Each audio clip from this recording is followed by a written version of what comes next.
ડભોઈ તાલુકાના સનોર ગામે માર્ગ અને મકાન વિભાગની ઘોર બેદરકારી સામે આવી છે. સનોરથી નાના કરાડાને જોડતા કરોડોના ખર્ચે બનાવેલા નવા માર્ગની કામગીરી છેલ્લા 1 વર્ષથી અધવચ્ચે અટકી પડતા ગામજનોમાં ભારે રોષ જોવા મળી રહ્યો છે.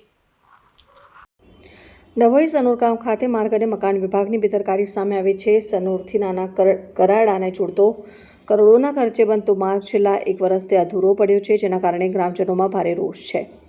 ગ્રામજનોના આક્ષેપ મુજબ રોડના નિર્માણમાં હલકી ગુણવત્તાનું સામાન વપરાયું છે, જેના કારણે રસ્તા ઉપર ખાડા પડી ગયા છે અને સાઇડ કામગીરી અધૂરી રહી છે. સાથે જ નાણાંની પ્રોટેક્શન વોલ પહેલા જ વરસાદમાં ધરાશયી થઈ ગઈ છે. રસ્તા ઉપર સુરક્ષાની કોઈ વ્યવસ્થા ન હોવાને કારણે અકસ્માતનો પણ ભય છે. ગ્રામજનો છેલ્લા 1 વર્ષથી તંત્ર પાસે રજૂઆતો કરી રહ્યા છે, પરંતુ અધિકારીઓ તરફથી યોગ્ય જવાબ મળતો નથી. વિકાસના દાવો વચ્ચે આ કામગીરીમાં ભ્રષ્ટાચાર અને ઉદાસીનતા સામે આવતા હવે જવાબદારો સામે કાર્યવાહી અને કામ ફરી શરૂ કરવાની માંગ ઉઠી છે. જય ભારત સર જણાવવાનું કે સનોરથી નાના કરાડાનો રસ્તો ઉક્ત રસ્તો નવેમ્બર 2024 ચાલુ થઈ જૂન 25 સુધીમાં પૂરો થયો હતો. એમાં ખાલી કાર્પેટિંગ જ કર્યું છે. સાઇડ શોલ્ડરિંગ, સાઇનબોર્ડ એ વગેરે બધી જ વસ્તુઓ બાકી રાખી અને જે પ્રોટેક્શન દિવાલ છે એ બનાવવામાં આવેલ છે, પણ એ બધી પહેલાં જ વરસાદમાં ધોવાઈ ગઈ છે. એનાથી બાજુના ખેતરમાં ધોવાણ થાય છે અને અકસ્માત થવાનો ભય છે. પંચાયતે વખત રૂબરૂમાં અને એક વખત લેખિતમાં પણ આપેલું છે,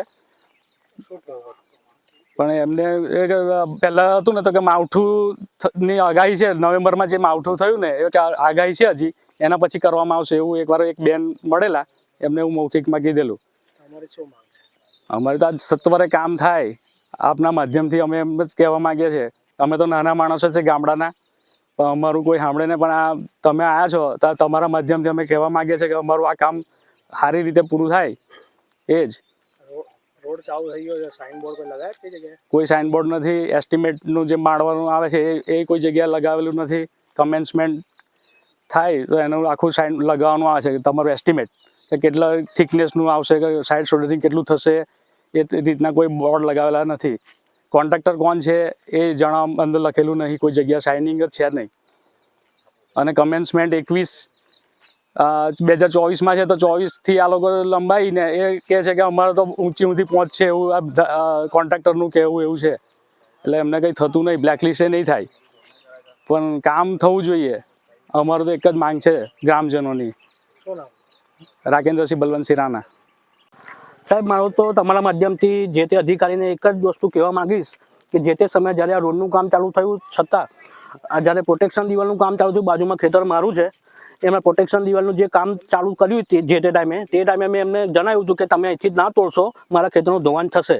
બરાબર, આજ પહેલું જ ચોમાસું હજુ ગયું, મારા ખેતરનું ધોવાણ થયેલું છે. હવે હજુ તો બીજું ચોમાસું બાકી છે. હજુ પ્રોટેક્શન દિવાલ પણ ઢસડી ગઈ છે. પ્રોટેક્શન દિવાલનું બી આખી આડી જ પડી ગઈ છે, મતલબ સમજો. તો હવે મારા ખેતરનું શું થશે હાલત? એની જવાબદારી કોણ લેશે? જે તે અધિકારી લેશે કે મારે કોની પાસે જવું પછી આગળ? કોન્ટ્રાક્ટરને કીધું તો શું કીધું? જે તે સમયે જ્યારે મારે કોન્ટ્રાક્ટર તો સાથે વાત નથી થઈ, પણ એમના જે સુપરવાઇઝર ને એ બધા આવ્યા હતા, એમની સાથે વાત થઈ હતી. તો એમને કીધું તમારી જે હાલતમાં અત્યારે તમારું છે તે જ હાલતમાં તમને આપી દઈશું અમે. અને ત્યાર પછી તો લોકો ભરવા જ નથી આવ્યા ગામની અંદર કે કશું જ નહીં. ને પ્રોટેક્શન દિવાલ પણ આડી પડી ગયેલી છે એક જ વરસાદની અંદર. આ નિરાકરણ નહીં આવે તો શું કરશો?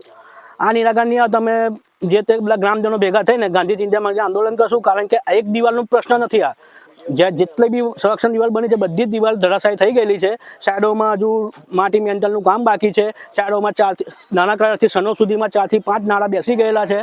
કોઈ જગ્યાએ સાઇનબોર્ડ નથી. અને આ નાના કરાડાથી સનોરની વચ્ચે એટલા ભયંકર વળાંક છે કે જ્યાં સાઇનબોર્ડની ખાસમાં ખાસ જરૂર છે. એના લીધે એક્સિડન્ટનું ભય પણ છે. કાલ ઉઠીને કોઈ જાનહાનિ થઈ એની જવાબદારી કોણ લેશે? મારું નામ પ્રફુલસિંહ સુરેન્દ્રસિંહ ચીકલિયા, ગામ સનોર. વિડીયો જર્નાલિસ્ટ ફઝલ રઝા ખત્રી સાથે સત્યા ટીવી ન્યૂઝ ડભોઈ.